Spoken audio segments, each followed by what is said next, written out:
Hello student, I am here to solve one of the good problem of rotational dynamics. Let's see what problem say. A billiard ball at rest is given a sharp impulse by a cue. The cue is held horizontally a distance h above the central line. The ball leaves the cue with a speed of v0 and because of its forward rolling and sliding acquires a final speed of 9 by 7 v0. Prove that h equals to 4 by 5 r, where r is the radius of the ball. See it is one of the physical problem जो हम देखते हैं generally. जैसे आपने देखा होगा कि जब भी किसी पूल वूल के मैचेस अगर आपने देखे होंगे या आपने खुद पूल वगैरह खेला होगा, जब भी स्टिक से उस बॉल को शॉट किया जाता है तो बॉल में जो रोटेशनल वेलोसिटी होती है वो ज़्यादा होती है और ट्रांसलेशन वेलोसिटी कम होती है. आफ्टर द सम टाइम वो बॉल जो है वो प्योर रोलिंग में आ जाती है. तो लेट्स सी देखते हैं उसमें फ्रिक्शन का क्या रोल होता है और ऐसा क्यों होता है. तो हम प्रॉब्लम को सॉल्व करते हैं आगे, और यहाँ से बहुत सारे कॉन्सेप्ट हमको सीखने को मिलेंगे.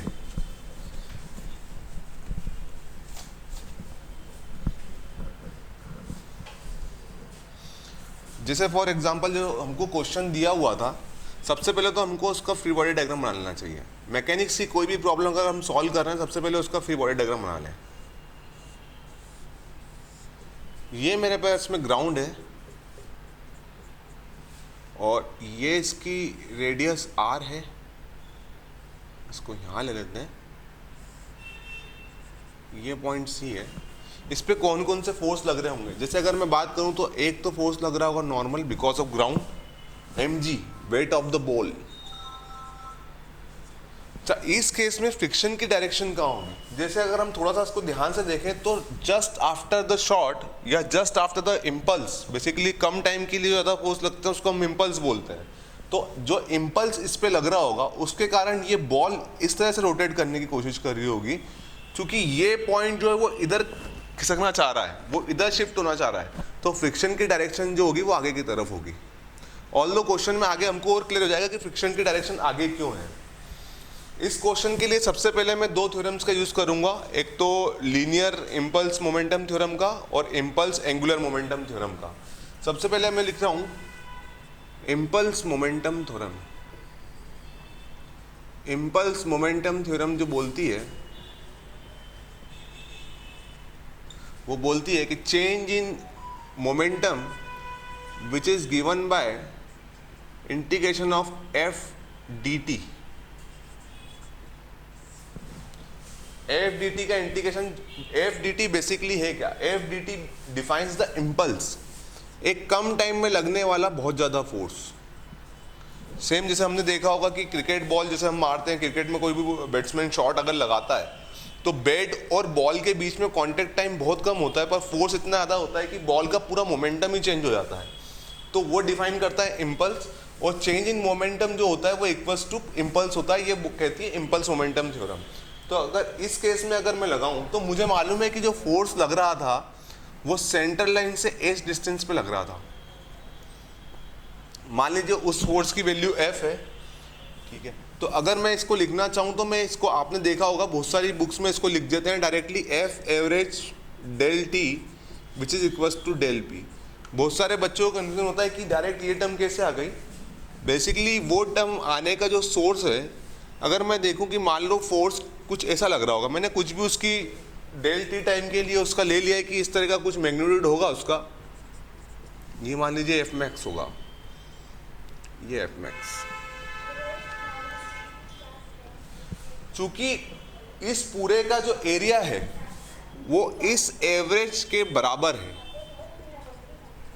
मतलब एवरेजिंग का मतलब ये है कि इस पूरे का एरिया मैंने इस एरिया के बराबर ले लिया है, तब जाके मैं डायरेक्टली इक्वेशन लिख पा रहा हूं. तो इस क्वेश्चन के लिए मैं लिख सकता हूं एफ इंटू टी या delta t which is equal to change in momentum that is p final minus p initial that is given by M we not. बोला है उसने कि लीनियर वेलोसिटी वी नॉट हो जाती है जब उसने क्यू से हिट करा होगा बॉल को, उसके बाद में उसकी जो वेलोसिटी हो गई है वो वी नॉट हो गई. वेलोसिटी मतलब ट्रांसलेशन वेलोसिटी की बात चल रही है यहाँ पे, ठीक है. सेकेंड सेम टोकन पे मैं एक और इक्वेशन लगवा, एक और थ्योरम लगाने वाला हूँ, इम्पल्स एंगुलर मोमेंटम थ्योरम. वो क्या कहती है, del d t which is equals to change in linear momentum. कोई भी इम्पल्सिव टॉर्क जब किसी बॉडी पे लगता है तो वही रीज़न होता है उसका एंगुलर मोमेंटम चेंज करने के लिए। तो मैं यहाँ पे इसका angular momentum tau d t equals to del L, इसको मैं लिख सकता हूँ tau equals to del t which is equals to del L. मान के चल लेते हैं कि जब उसने उसको हिट किया होगा, हिट करने के जस्ट बाद जब उसकी ट्रांसलेशन वेलोसिटी वी नॉट है तो रोटेशनल वेलोसिटी ओमेगा नॉट होगी। सिंपल सी बात है, बॉल ऐसे घूमने की कोशिश कर रही होगी, तो इसको अगर मैं लिखूंगा इस सेंटर ऑफ मास से ये कैसे रोटेट कर रही है, इसको मैं लिख सकता हूँ F into H delta t which is given bye I into omega naught. ये हमारे पास में हो गई इक्वेशन नंबर 1, ये हो गई इक्वेशन नंबर 2। अब मैं क्या करूंगा, इन दोनों इक्वेशंस को इक्वेट कर लूंगा। एफ डेल्टा टी की वैल्यू डायरेक्टली मैं यहाँ से यहाँ पुट कर सकता हूँ, तो मैं लिख सकता हूँ M we not H which is equals to I omega naught, and omega not is given by M we not H by I C. ये हमारे पास में ओमेगा नॉट आ गया। अब कुछ बच्चों को कंफ्यूजन होगा कि सर आपने डायरेक्शन कैसे डायरेक्टली डिसाइड कर ली एफ की, कभी तो डायरेक्शन पीछे हो जाती है, कभी तो आगे हो जाती है। उसका जो सॉल्यूशन है, उसका जो आंसर है वो यहाँ है। जैसे अगर फ्रिक्शन की वैल्यू जो डायरेक्शन होती है वो डिफाइन होती है कि उसकी ट्रांसलेशन वेलोसिटी ज़्यादा है या रोटेशनल वेलोसिटी ज़्यादा है। अगर ट्रांसलेशन वेलोसिटी ज़्यादा होगी तो उसका जो फ्रिक्शन होगा वो पीछे लगेगा, और अगर रोटेशनल वेलोसिटी ज़्यादा होगी तो फ्रिक्शन आगे लगेगा। क्योंकि फ्रिक्शन का रोल जो रोटेशन में होता है वो सिस्टम को इस केस में प्योर रोलिंग पे लेके आना है। तो जिस भी डायरेक्शन में, मतलब अगर ट्रांसलेशन वेलोसिटी ज़्यादा होगी तो फ्रिक्शन उसके अपोजिट डायरेक्शन में लगेगा, और अगर रोटेशनल वेलोसिटी ज़्यादा होगी तो फ्रिक्शन उसके अपोजिट डायरेक्शन में लगेगा। इस केस में रोटेशनल वेलोसिटी ज़्यादा है, हम चेक कर सकते हैं omega not m we not, जैसे इसमें चेक कर लेते हैं अभी हाथों हाथ। जैसे ओमेगा नॉट की अगर वैल्यू रखूँ मैं तो ये जो हो जाएगा M we not H by I की जो वैल्यू होगी वो 2/5 एम आर स्क्वायर होगी इंटू आर। वही मुझे यहाँ पे लीनियर वेलोसिटी देगी बिकॉज ऑफ रोटेशनल मोशन। तो अगर मैं इसको कैलकुलेट करने जाऊँ इंटू आर से मल्टीप्लाई कर दूँ तो ये आर से आर कैंसिल आउट, तो वी जो रोटेशनल होगी वो होगी 5/2 एम वी नॉट, एम से एम कैंसिल आउट, तो v not H by r. तो ये वाली वेलोसिटी ज़्यादा है क्योंकि उसने हमको बोला है कि उसकी वेलोसिटी कितनी है वी नॉट, और इस केस में आ रही 5/2 v not H by r. तो डेफिनेटली फ्रिक्शन की डायरेक्शन जो होगी वो आगे की तरफ होगी इस केस में। ये तो हो गया हमारे पास में। अब हमने यहाँ से ओमेगा नॉट कैलकुलेट कर लिया है। मैंने दो थ्योरम लगाई, इम्पल्स एंगुलर मोमेंटम और इम्पल्स मोमेंटम थ्योरम लगाने के बाद में मेरे पास में ओमेगा नॉट हो गया है। Omega not is a rotational velocity just after hitting with the cue. तो ये हो गया है। इसके बाद में अगर हम ट्रांसलेशन की इक्वेशंस लगाना स्टार्ट करें, ट्रांसलेशन की अगर इक्वेशन लगाऊं मैं तो ट्रांसलेशन इक्वेशन लगाना बहुत इजी है। मुझे मालूम है ये पूरा सिस्टम कुछ एक एक्सेलरेशन ए से जा रहा होगा जिसको बोलूँगा A COM, centre of mass. तो उसको मैं लिख सकता हूँ A equals to M M M A COM. Basically हमको मालूम है कि F equals to M A में जो एक्सेलरेशन होता है वो acceleration of centre of mass होता है। तो मैं लिख दूंगा फ्रिक्शन जो लग रहा है सिर्फ एक ही फोर्स लग रहा है, तो F equals to M a. Friction मुझे मालूम है, फ्रिक्शन को डिफाइन किया जाता है म्यू एन से हमेशा। तो mu equals to M G, यहाँ पे इसकी वैल्यू पुट करूँगा तो mu M G equals to M A COM which gives me the A COM linear acceleration या translation acceleration of the body.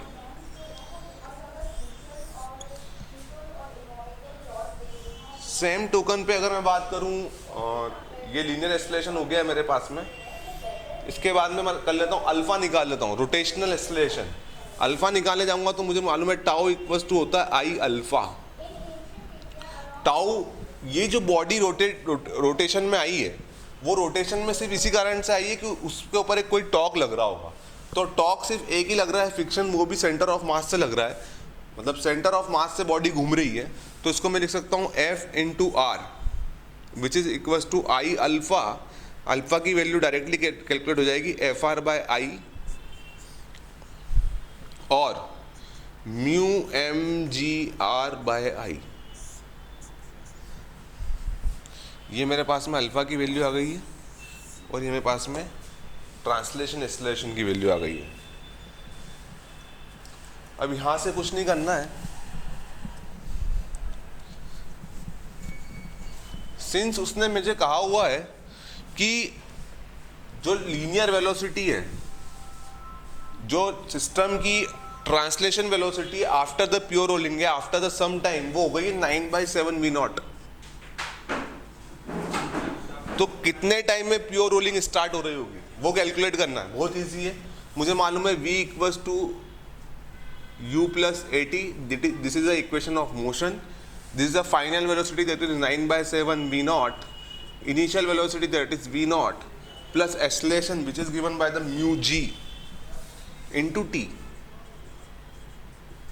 यहाँ से यहाँ माइनस कर दूंगा 9/7 v नॉट से माइनस v नॉट, तो ये हो जाएगा 9 - 7 2/7 v not by mu g. कोई मुझसे पूछे या क्वेश्चन में पूछ सकता था कितने टाइम बाद प्योर रोलिंग स्टार्ट होगी, तो इतने टाइम बाद प्योर रोलिंग स्टार्ट होगी।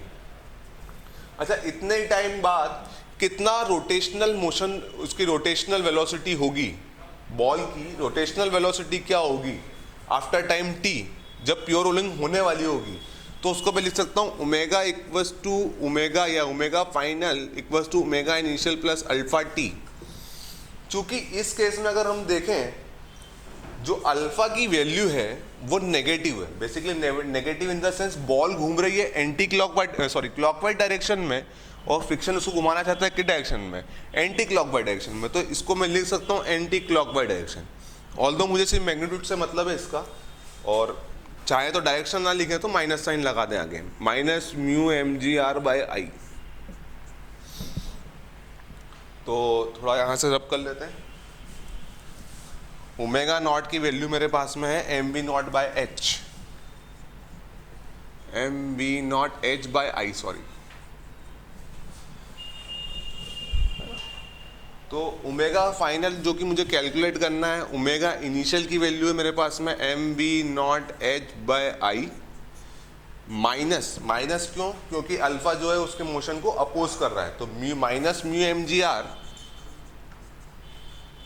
Bye I into T. Time में कैलकुलेट कर चुका हूँ already, 2/7 V naught by mu G. Mu G से म्यू जी कैंसल आउट हो जाएगा यहाँ पे, तो ओमेगा की वैल्यू हो जाएगी M B not H by I minus 2/7 M B not are by I. ये वो वेलोसिटी है जो प्योर रोलिंग के बाद या प्योर रोलिंग में जब सिस्टम होगा तब होगी रोटेशनल वेलोसिटी। क्योंकि प्योर रोलिंग में हमको कॉन्सेप्ट मालूम है कि v equals to omega r होना चाहिए, फिर इसको मैं रब कर सकता हूँ।